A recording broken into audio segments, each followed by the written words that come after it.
You're right, everyone. Welcome back to the channel and welcome back to the Aberdeen save. We are fully underway in Season 8, the final season with Aberdeen. The transfer window has slammed shut. We now know our future in the Champions League. But first off, some players have left, some players have joined. Let's take you through that. First out of the door was Gaston Avia, a really well-rounded centre-back, but someone that I thought we could upgrade on. Had a really good offer from Bolton, 21 million he's gone to them for. Like I say, well-rounded, solid player, but not irreplaceable. We also saw Francisco Mercado leave for 25 million to Bayer Leverkusen. Another player that's been around for a while, that has been a good player, but just has a habit of not turning up in the big games and not being the player that I hoped he would be. So he's moved on. He's going to have a good career over there. He's still only 23, but I think we've improved. And the big shock, maybe to some, Žarko Marjanovic has left to Wolves for £50 million. A wonderfully talented player that just has a habit of not turning up in the big games, not putting in performances when needed, and just not giving us the attacking contributions that we really require. 10 goals in 48, not tons of assists. It's just not really worked out for him. We got a big bid from Wolves. I had to say yes. So he has gone. Maybe something that I'll regret, but again, a position that we need more from, and he just wasn't given it. So first on the incomings, we saw the finalisation of the Lamar Sangster deal, £26 million. This lad is wonderful, can play anywhere in the defensive third through the centre, but centre-back by trade. Great mentals, really solid technicals, and the guy's 6'5". You can't train that. We also saw Paulo Gozzi arrive as the replacement for Gaston Avia. Very, very good player. Great defensive attributes, great mentals, great physicals, very good on the ball. We actually paid half what we got in the Avia deal as well. So he came in for 9.5 million. Avia gone for 21. We're paying him a little bit more in terms of wages, but in general, I think it's a decent upgrade in terms of the quality of the player. So happy with this one. And with Marjanovic leaving, that left a spot open in our number 10 spot. Lazaro is arriving. He's a fantastic player, very versatile and a stream favourite.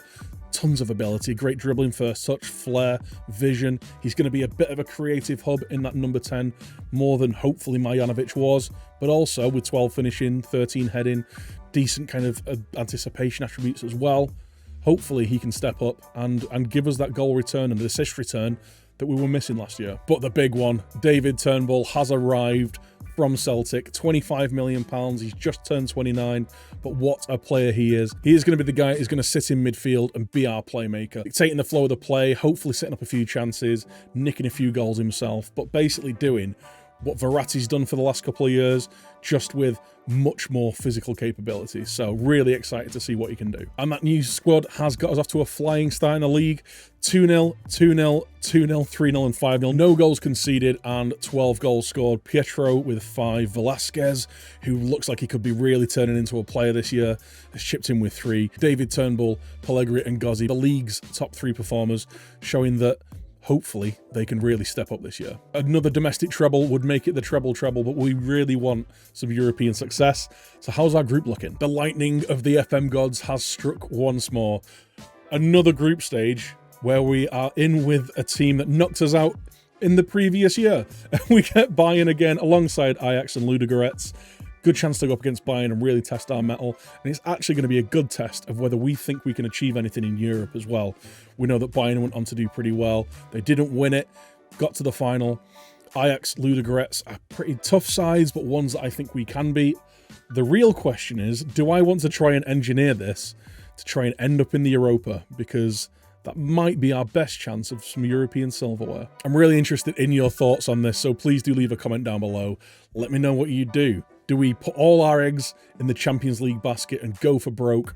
Or do we engineer a situation where we fall into the Europa League, potentially get a very tough side as well, but I feel like the road to the final and potentially a trophy could be that little bit easier. There we have it, guys. Transfers are in, transfers are done. We found out our European fate and got on pretty well in the league so far as well. Can we hit that treble? Can we finally get some European success? God, I hope so. As always though, guys, if you've enjoyed the video, please do leave a thumbs up. If you're new to a channel, or if you've enjoyed the series so far, please do hit that subscribe button. There are apparently a massive percentage of you who watch these videos who aren't subscribed, so I would massively appreciate that. But anyway, guys, that's it from me for now. I'll see you next time.